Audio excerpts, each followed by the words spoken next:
नमस्कार, मैं मणि सर आज आप लोगों के समक्ष एक महत्वपूर्ण विषय चर्चा करने जा रहे हैं। विषय है वैश्विक स्तर पर विशेष करके ध्रुवीय क्षेत्र और पर्वतीय क्षेत्र के जो ग्लेशियर है उसमें तेजी से पिघलाव हो रहा। यह पिघलाव हमारे मानव जाति को किस तरह से प्रभावित करता हुआ दिखाई दे रहा। देखिए, प्रकृति जीवन समिष्ट है। प्रकृति का प्रत्येक भाग एक दूसरे से आबद्ध है, जुड़ा है। तो इस प्रकृति में कहीं भी किसी भी प्रकार का कोई परिवर्तन होगा तो वह प्रभाव केवल उस क्षेत्र पर नहीं होगा, अपितु उसका प्रभाव वैश्विक स्तर पर दिखाई दे रहा है। आज वैश्विक स्तर पर ग्लेशियर तेजी से पिघलते हुए दिखाई दे रहे हैं।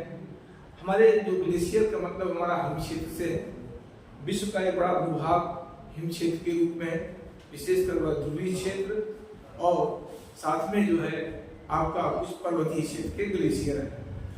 अब चर्चा यह है कि यह ऐसा कौन सा कारण है जिसके कारण ये ग्लेशियर पिघल रहे हैं।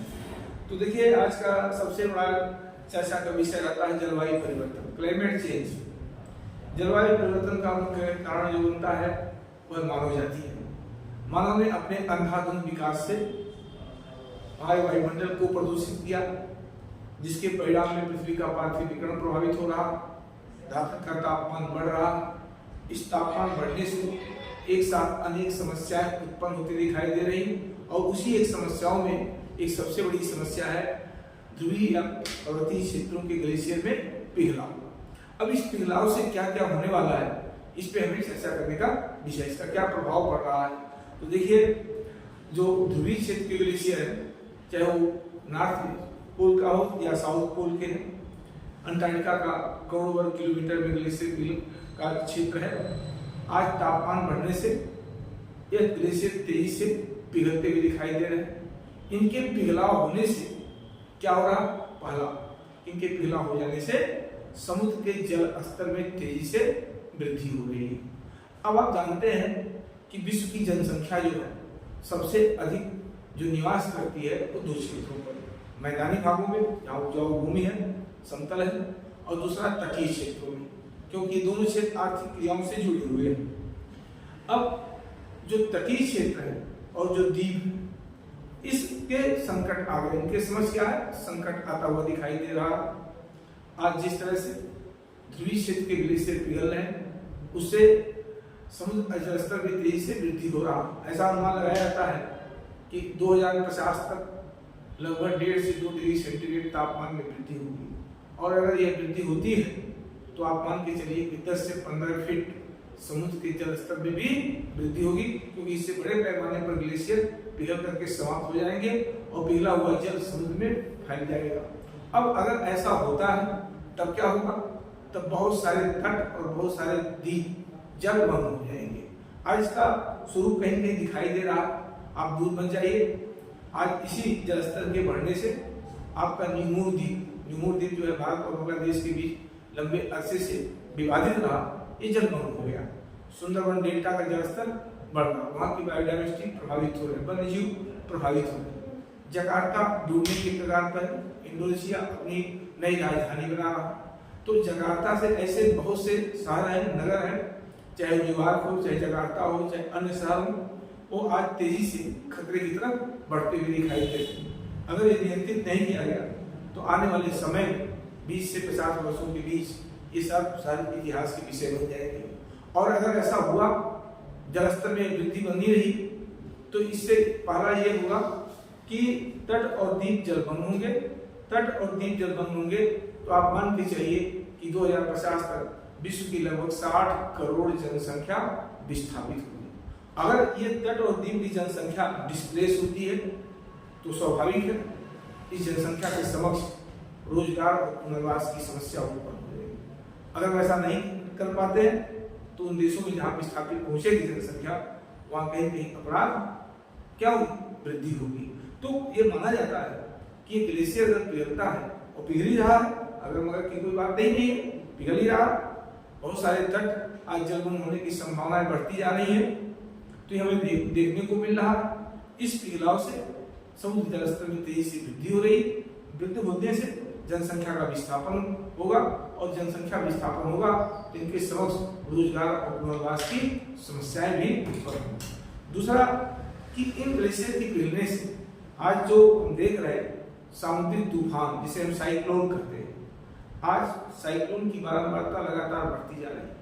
पहले विनाशकारी तूफान 2, 4, 5 वर्षों में देखने को मिलते थे, लेकिन आज कहीं न कहीं ये सामुद्रिक तूफान ये संख्या लगातार बढ़ रही है, और हर वर्ष विश्व के किसी न किसी भाग पर एक विनाशकारी तूफान मानव जाति को सामना करना पड़ता है। तो ये तूफानों की बारंबारता भी तो हमारे लिए एक अलग भयावह समस्या उत्पन्न कर देती है। तीसरा ये है कि आप कल्पना करिए, आप जानते भी हैं कि हिमालय के क्षेत्र में लगभग 10,000 से अधिक ग्लेशियर है, और ये ग्लेशियर बहुत तेजी से समाप्त होते जा रहे हैं। हम जानते हैं कि गंगा के विशाल मैदान में प्रवाहित हुई नदियां सतत बह रही हैं, और इनका उद्गम क्षेत्र कहीं कहीं हिमालय के ग्लेशियर है, तिब्बत का पठार। अब अगर हिमालय के ग्लेशियर पिघल रहे हैं, समाप्त रहे, गंगोत्री, यमुनोत्री, गोमुख जैसे ग्लेशियर समाप्त होते हैं, तो निश्चित है नदियां असतत वाहिनी हो जाएंगी। और अगर नदी का जल सूख गया, ग्लेशियर सूख गए, समाप्त हो गए, और नदी का जल सूख गया, असतत वाहिनी हो गई, जैसा कि दक्षिण भारत में नदियां हैं, तब क्या होगा? तो कई समस्याएं हमको सामना करना पड़ेगा। एक हमारी जनसंख्या लगातार बढ़ रही है, हमारे सामने जल संकट लगातार जो है बढ़ता जा रहा है, और दूसरी जलवायु परिवर्तन के कारण ग्लेशियर भी तेजी से पिघला हो रहा, तो इससे नदियां असतत वाहिनी हो जाएंगी हिमालय क्षेत्र से निकलने वाली। और ऐसा हुआ तो हमारे जो बड़े बड़े डैम हैं, जलाशय हैं, इस सूख जाएंगे। इन जलाशयों से निकलने वाले नहर समाप्त हो जाएगा, न जलाशय का अस्तित्व होगा न नहर का अस्तित्व होगा। और अगर नहर जलाशय का अस्तित्व नहीं होगा तो हमारे सामने जल संकट उत्पन्न हो जाएगा, हमारे सामने ऊर्जा संकट उत्पन्न हो जाएगा, सिंचाई का संकट उत्पन्न हो जाएगा। और अगर सिंचाई का संकट उत्पन्न होता है तो निश्चित स्वाभाविक है, इससे कृषि के क्षेत्र में खाद्यान्न उत्पादकता भी काफी हद तक कम हो जाएगी, क्योंकि बिना सिंचाई के भारत जैसे मानसून जलवायु में बिना सिंचाई के कृषि कार्य करना, उत्पादकता को बनाए रखना बहुत ही कठिन कार्य है। तो अब ये कहीं न कहीं सब एक दूसरे से जुड़े हुए दिखाई देते हैं कि अगर जलवायु परिवर्तन होता है, जलवायु परिवर्तन जो हो रहा है उस परिवर्तन से, जो ग्लेशियर पिघल रहे हैं उस पिघलाव से नदियां असतत वाहिनी हो जाएंगी, असतत वाहिनी हो जाने से नदी के जल समाप्त हो जाएंगे। जो जलाशय हैं, नदियों पर बने हुए बांध हैं, बड़े बड़े जलाशय हैं, वो सूख जाएंगे। जलाशय सूखे तो नहरें सूखेंगी, नहरें सूखेंगी तो सिंचाई का संकट उत्पन्न होगा, और सिंचाई का संकट उत्पन्न होगा तो स्वाभाविक है खाद्यान्न संकट भी उत्पन्न हो सकता है। तो ये कहीं कहीं सब एक दूसरे से जुड़े हुए हैं। इसके अलावा हम ये देख रहे हैं आज हिमालय क्षेत्र में प्राकृतिक आपदाओं की बारंबारता लगातार बढ़ती जा रही है, उसे भूस्खलन के रूप में हो, चाहे हिमस्खलन के रूप में हो, चाहे जो हिम है, हिम के पिघलाव से नई नई झीलों का विकास हो रहा, अचानक जल स्तर बढ़ जा रहा, और बढ़ते जल स्तर से झीलें यहाँ टूटती हैं तो भयंकर बाढ़ नदियों में आ जाती है। उत्तराखंड की त्रासदी हम सभी को याद है, इससे कई हजार लोग मारे गए, कितने बेघर हो गए, बड़ी त्रासदी के रूप में देखा जा सकता है। और इस त्रासदी का मूल कारण था ग्लेशियर का पिघलाव। तो अभी पिछले वर्ष सिक्किम में ऐसी घटना देखने को मिली, तीस्ता नदी की अचानक जलस्ती से बहुत से लोग बह गए उसमें। तो कहने का मतलब ये है कि जो हमारा ग्लेशियर है, चाहे ध्रुवीय क्षेत्र के ग्लेशियर हो, चाहे पर्वतीय क्षेत्र के ग्लेशियर हो, इनके पिघलाव से मानव जाति के समक्ष एक नहीं अनेक समस्याओं को उत्पन्न करता हुआ दिखाई दे रहा। पहला कि ग्लेशियर पिघलाव से समुद्र जल स्तर वृद्धि, तट और द्वीप के जलमग्न होने की संभावना, तट और द्वीप के जलमग्न होने से जनसंख्या का विस्थापित जनसंख्या से राष्ट्रों के समक्ष उन विस्थापित जनसंख्या के लिए रोजगार और पुनर्वास की समस्या उत्पन्न हो सकती है। दूसरा, तटीय जो हमारा हम सभी जानते हैं कि आज चाहे व्यापार हो, चाहे निवेश हो, चाहे हमारी ऊर्जा हो, बहुत से सामुद्रिक संसाधन हैं, ये तटीय क्षेत्रों से कहीं कहीं निर्भर करते हैं। और ये तट और द्वीप जलमग्न होंगे तो हमारी आर्थिक सामाजिक स्थिति पर इसका दुष्परिणाम देखने को मिलेगा। तो पिघलते ग्लेशियर कहीं कहीं मानव जाति के लिए एक साथ अनेक चुनौतियां देते हुए दिखाई दे रही है। जनसंख्या का विस्थापन भी हो सकता है, विद्युत से नदी जल का संकट उत्पन्न हो सकता है, ऊर्जा संकट से जल विद्युत की समाप्त होने की संभावना होगी, इससे हमारा उद्योग प्रभावित हो सकता है, उससे जब जुड़े। दूसरा सिंचाई प्रभावित होगा, पेयजल संकट उत्पन्न हो जाएगा।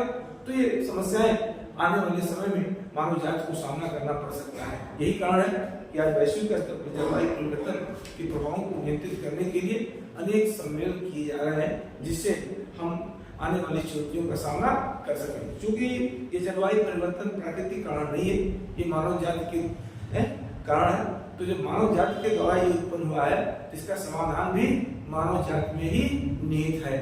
और यही कारण है कि आज हम जीवाश्म ईंधनों के कम से कम प्रयोग पर बल दे रहे हैं और हरित ऊर्जा के प्रयोग को बढ़ावा देने की कोशिश कर रहे हैं। अगर हम ऐसा नहीं करेंगे तो स्वाभाविक है 2050 तक 1.5 से 2 डिग्री सेंटीग्रेड, 2 से उससे भी आगे तापमान बढ़ सकता है। और यह बढ़ता तापमान हमारे सामने कई समस्याओं को जन्म देगा।